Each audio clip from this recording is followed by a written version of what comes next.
Okay, thank you. I wanted to start by thanking Igor, Grisha, and all the organizers of the workshop for the opportunity to present this work that I did in collaboration with IFEIG from the Cornell Superior in Paris and appeared in these papers.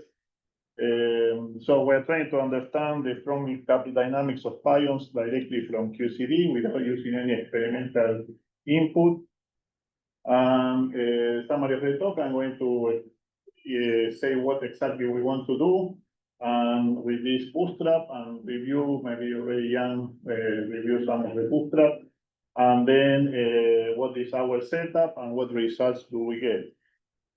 From the beginning, I should say that my collaborator did all these numerical calculations, so I'm not going to talk about the numerics and all the plots and results she did, and also if you are interested, she posted in the second paper, in the archive, all the programs that are needed to reproduce these results. And this appeared yesterday in the second version. She's going to post also the programs to reproduce the results if you are interested.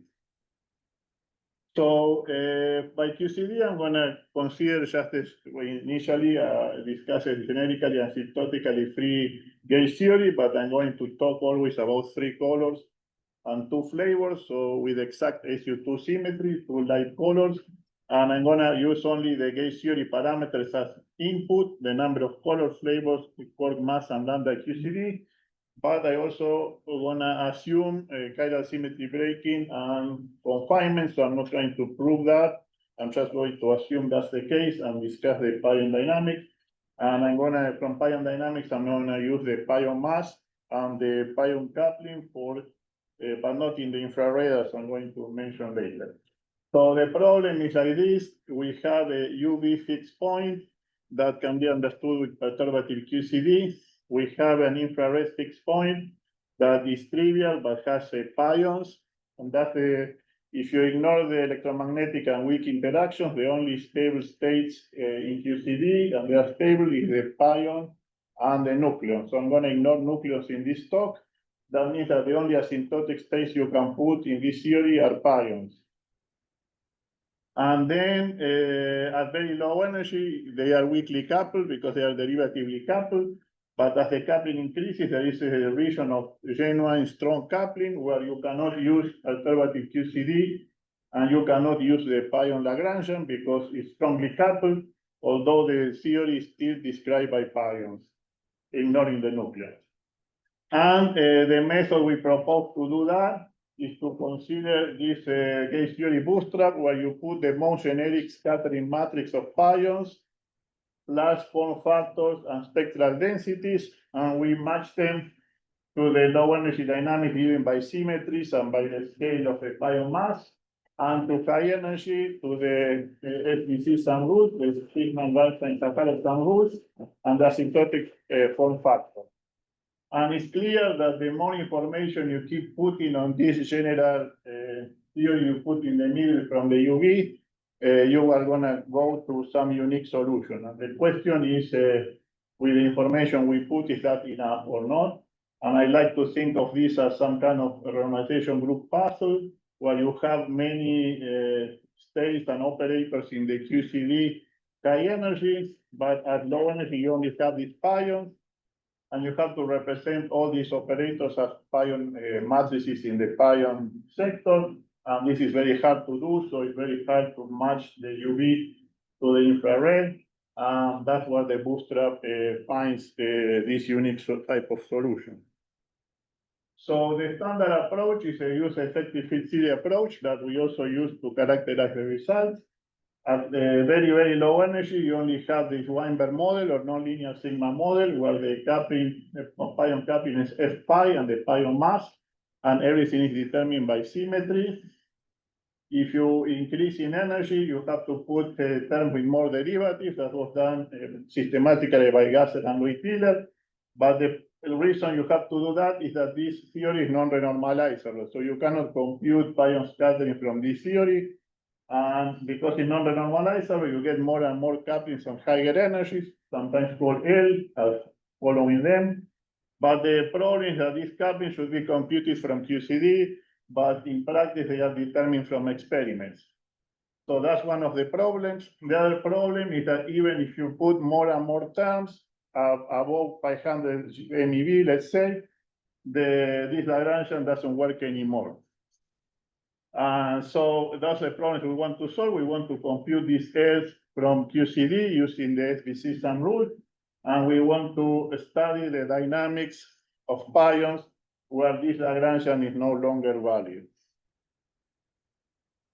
And so the summary is that we want to use just these quantities to compute the scattering phase shift, the L's, the form factors of operators, QCD operators, and momentum tensor, vector current, 2-point functions, and we want to make no assumption on the spectrum except that the only particle we have is the pion, and no experimental data on scattering amplitudes or any of these other quantities. And you may say, well, why don't you just compute one of these and then see if you can compute the others? Why try to compute so many things? But the thing is that the bootstrap needs to compute everything at the same time. So the more things you put, the more constrained the system is and the more unique you find your answer. So this bootstrap goes back to the 60s, where you consider they have some idea of self-consistency. For example, the Rho meson induces an attractive interaction yet. Up to 2 GeV, let's say, from up to 2 GeV we are doing now. And you want to do it in the pions? Yes. Use like this word. Because you should have rows, you should have baryon, you should have. And also, we should find out those from the result. Yeah, those are resonances, they're not the asymptotic state. So we should find out those resonances. Sure. But the only, but if you're in the pion sector, you need to create a pair of baryon and anti-baryon, and that will cost you 2 GeV. So we study only the pion sector. And the Rho and all these methods are results of the calculation. They are not stable states. The only stable state is. So all those you can find as resonances in pion scattering or.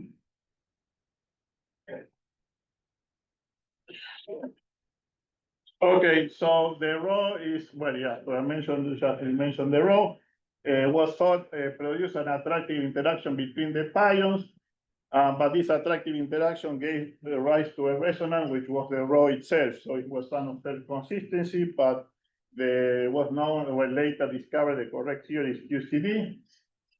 But the bootstrap has been revived, and this is a bit of a description that Ian already mentioned by Paulo Pereira, Toledo, and Rizan Vieira, where they put bounds on couplings for generic theories. And Careter, Cura, and Penedones extended it to the form factors. And Guerrieri, Penedones, Vieira used this to put bounds on pion coupling. And Ian himself was working on large N before. So let me give you here an example. Suppose you have one scalar particle interacting with itself, and that would be the pi 0. There is a standard coupling called the lambda, that is the value of the amplitude at the symmetric point. It was known from the 70s that was bounded, but with powerful numerical techniques, these authors found very strict bounds for those quantities. But if you compute, for example, for actual pions, it's far away from the bounds. And that means that these kinematical bounds are not relevant for pion physics, and we need to introduce dynamics. I was emphasized by Arkady Weinstein, and this dynamical input is what we use here to restrict lambda and get a value like this using the SVC sum rules and the asymptotic form factors. So what is the proposal that we have with this gauge theory bootstrap? We're going to take a 2-to-2 pion scattering and match it with a nonlinear sigma model with the symmetries at low energy and the pion mass scale. At high energy, we cannot compute pion scattering from QCD, so we cannot match there, but we can use form factors and spectral densities instead. So we're going to match those at high energy using the sum rules from perturbative QCD and the asymptotic form factors that one can compute. And at low energy, we can match these to free pions. And then we're going to put this matrix of scalar products and require this matrix is positive semi-definite. And we're also going to look in some iterative procedure for zero modes that appear in this matrix. I'm going to explain that later. So the variables of our problem are the Mandelstam spectral density that allows you to write the amplitude 2 to 2 pion scattering such that analyticity crossing is satisfied. And by computing the partial waves, you can impose unitarity. Then we can characterize the form factors and the vacuum polarization in terms of using dispersion relations in terms of their jumps on the cut. This rho is called also the spectral density. Now the low energy input, we take the Weinberg-Lagrangian or the nonlinear sigma model and compute the partial waves. They are linear in the Mandelstam variable S, but they depend on f pi. So we take ratios so that the f pi goes away, and we match the ratios of our partial waves parameterized from here with those at some unphysical values from 0 to 4 S in the S analytic plane, the Mandelstam variable. From the free pion Lagrangian, we compute, or that was done by Gasser and Lloyd Miller, the spectral densities. We match the spectral densities with these values at low energy. And at high energy, we take the SDC sum rules.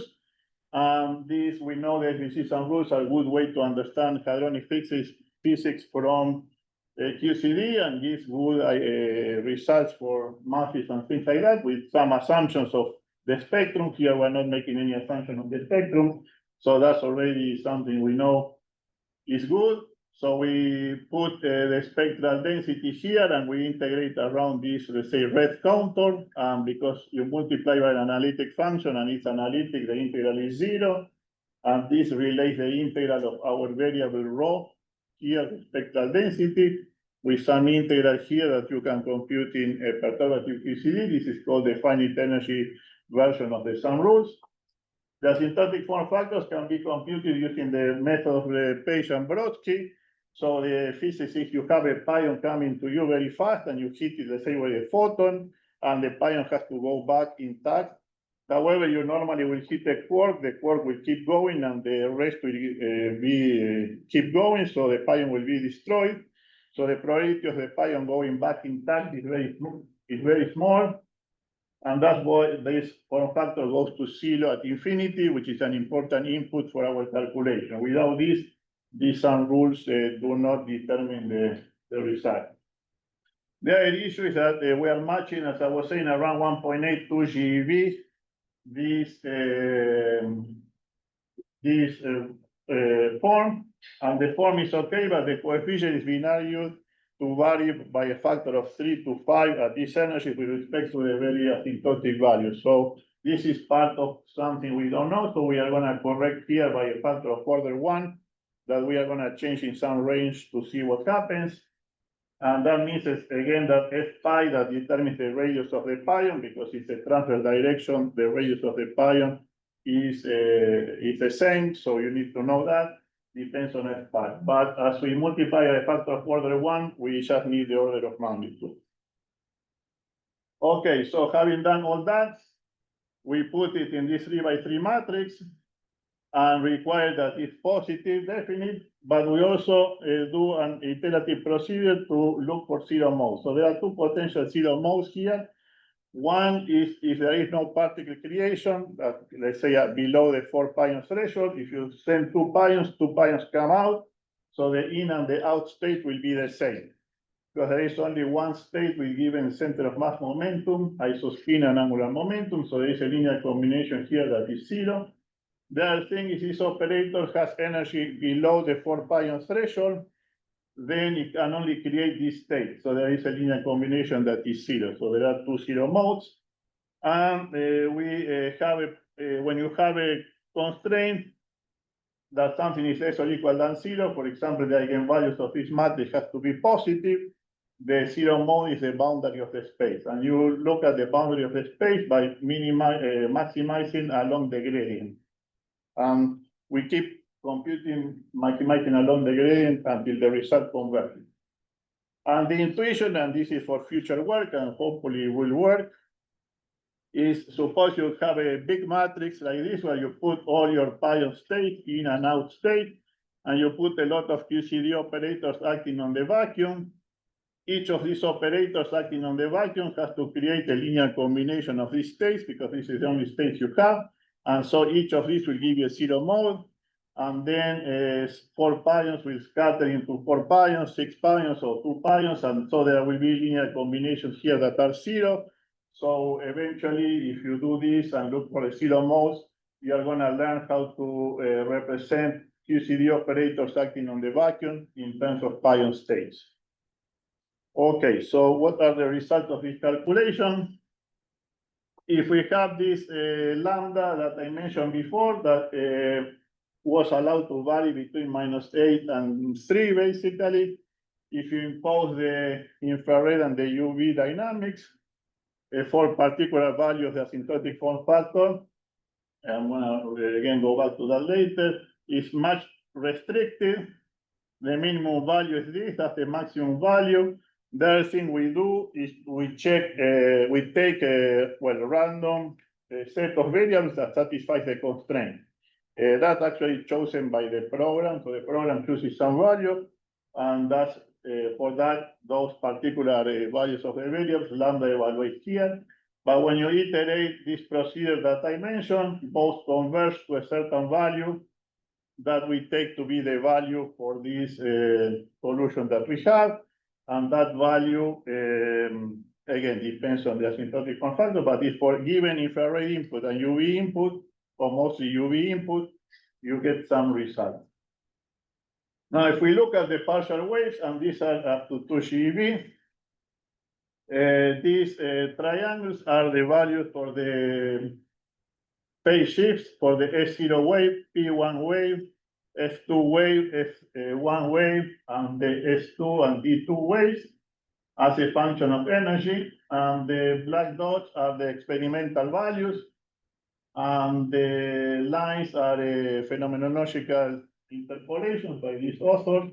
Here we have, this is a KK bar production that we don't have because we do not include the S4. But other than that, there is a good agreement, I think, with the experiment up to this, we do 1.8 GeV, but rounding up to 2 GeV. We see the P1 resonance, the raw meson, we see the F2 meson, and we see an extra resonance here. And again, we didn't make any assumption on the spectrum, so we didn't say that there has to be any resonance in any channel. All this comes from these SVC some rules. And these channels are not so good compared to experiment, but we are not putting UV input in this channel, so we need to improve that. If we take now, the other thing is that we compute the full analytic amplitude now for pion scattering, as this within this constraint that I'm using. The main source of error is that we are identifying this converged solution with the actual solution, and we don't have a way to quantify this systematic error. But we compute these parameters from the Lagrangian that I mentioned before. And these are Gasser and Loyd-Wheeler, Vignes, Colangelo, Gasser and Loyd-Wheeler as taken from experiment. And there seems to be a good agreement with these parameters. These don't agree very well at all. Although they have big errors, they are hard to extract. So we need to improve there. We also extract this coupling that I said before. And we also extract the F-pi, the infrared F-pi, because we are only putting the UV F-pi in the UV in the asymptotic form factor. And it's again 10% error. So from our, we don't have a good way to quantify the errors yet, but we seem to be between 10 and 20% just from what the agreement with the experiment. But again, again, these numbers are all from QCD with the assumption of chiral symmetry breaking and confinement and the mass of the time. So for that, I will call that reasonable. So if you plot the vector form factor, you see the two very nice peaks. And so this is the raw meson that we find at a slightly lower mass. And we find another meson that is usually called the raw prime. if we do the so-called gravitational form factor, which is the form factor associated with the energy momentum tensor, we see a very nice peak. Again, without the only assumption here, and well, maybe that's a interesting thing. So one is the total integral of this square basically is controlled by the SVC sum rules and also multiplied by x squared, and so on. And we also require that it goes to 0 here, like 1 over s. So those are the two conditions that give rise to this type of function. And the same here and so on. And so from the known spectrum, we have a 3 only, but okay, hopefully we need to see if this can be extended to other channels where they don't have pion scattering, like the axial current and things like that. By looking at the form factors, we have some very good agreement for the pion radius as seen by the scalar vector and vector probes. There is no experimental that I know result for the gravitational form factor of the pion. There are some predictions from some phenomenological extrapolation of the pion of the quark functions inside the pion. So this is what happens if you change this asymptotic value of the form factors. As I said, this depends on those, so this is not a self-consistent miracle. You have to put all the SVC sum rules, and you have to put all the asymptotic form factors, but this is known up to some value. And if you put 1, you don't find any solution, so it has to be larger. So at least twice the Brodsky-Lepage solution, the value is needed. That's a solution I was more or less showing. But if you multiply by 4 times, so twice this, the mass of the rock can go up to 800. So we don't have a precise prediction on the mass of the rock between 760, as I said, to 820. All that is accommodated, and we would have to know this value more precisely. Okay, so I have a little extra time, so just for fun, we took a gas of pions. So if you have a dilute gas of pions, you know the 2 to 2 scattering matrix, you can compute thermodynamic quantities based on this radial expansion. And it's nice because it contains the derivative of the phase shift. So the derivative of the phase shift are the resonances. So we'll show you the resonances, and we can compute the pressure, energy, and entropy density of the dilute gas of pions. But interestingly, we can also, if you have a gas of pions, you can take pairs of pions and count how many pairs you have with opposite charge minus the same charge. The same charge is isospin 2, so there are no resonances there. But with the same opposite charge, you have all these resonances. So if you plot this as a function of the invariant mass of the pair, you see the raw peaks and presumably some other peaks. This is measured in nuclear heavy ion collisions, although they don't measure exactly this, and so they have similar plots, but so I still don't understand the exact relation with the experiment. Okay, so to conclude, we have proposed these gauge theory bootstraps using only these parameters that are from the gauge theory to compute the sum rules and the pion mass that we need to set the units at low energy, and we don't know how to compute. And this F-pi that sets the size of the pion for the asymptotic form factor. We did computation in the strongly coupled region of this asymptotically free theory. We tested only with NF equals to 2 and NC equals to 3 in what we call, I don't know, good agreement with experiment. It would be nice to test different values of NC, for example, with lattice. Now we find a unique solution of this conversion procedure, but again, we have errors. But within those errors, we have some prediction from the pion dynamics. Now, very optimistically, we could say that this will be a way to solve QCD. Again, I'm not saying solve in the sense of proving confinement of chiral integrating, but doing computations in the strongly coupled region. These numerics are half an hour in a desktop. So up to now, the only way to solve QCD is with lattice. And hopefully this could give an alternative that complements those results. But we don't have any precise results yet, like they do, for example, in the conformal bootstrap. because we cannot have the proofs of these bounds or things like that. So we find solutions using the QCD dynamics. So there is a lot of work to do. As I said, we posted the programs if somebody's interested to see how we exactly got the result. That's all. Thank you.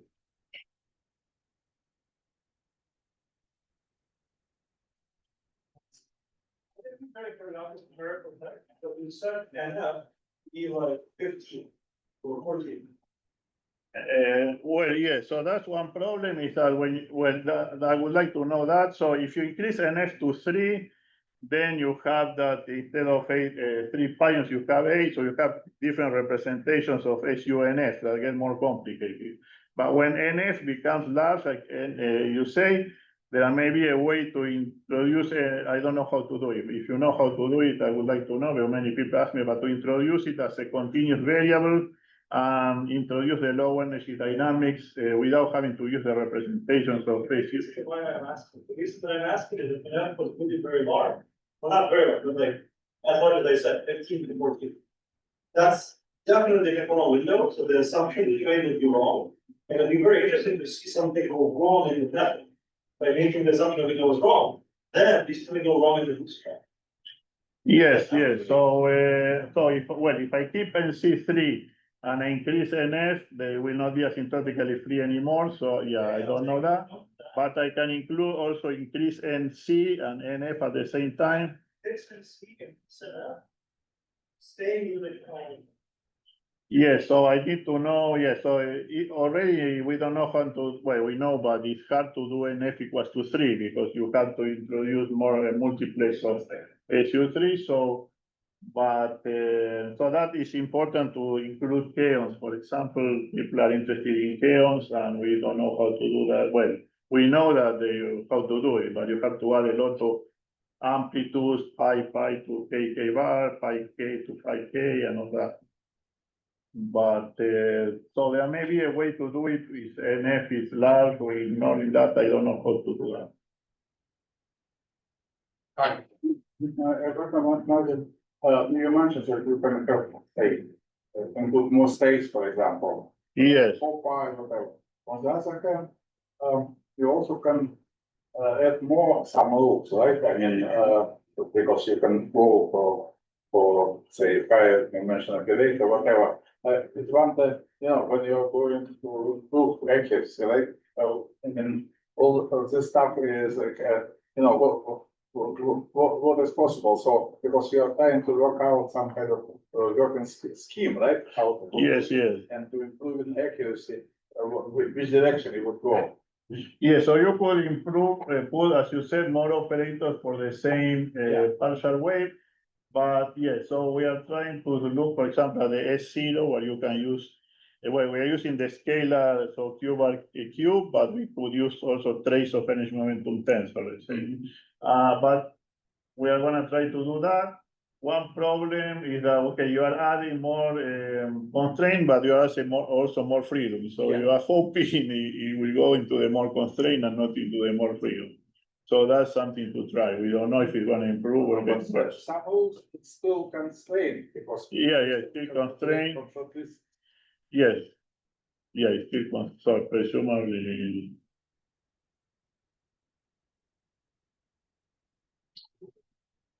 Yes. Yeah, great talk. Yeah, thank you. For NF equals 3, there is also this one, the minimum current rate, which like equals 3. Yeah, so the Vesumino Wilton term is good because they have the NC in front, so that will be a way to directly put that. But yeah, so with SU2 we cannot do that. So yeah, that would be nice. What's the talk that we heard in the workshop in March about I think Steve Sharp is working on like more multi elements and very from the light. Yes. I wanted to look at that paper. Yes, yeah, I remember, yes. No, that was, so there is an alternative here that, for example, instead of putting 3 pions, you can put pion with vector current. So vector current will create a two pion state that looks like a row. So that will be a subset of three pion states. So you could put those type of states.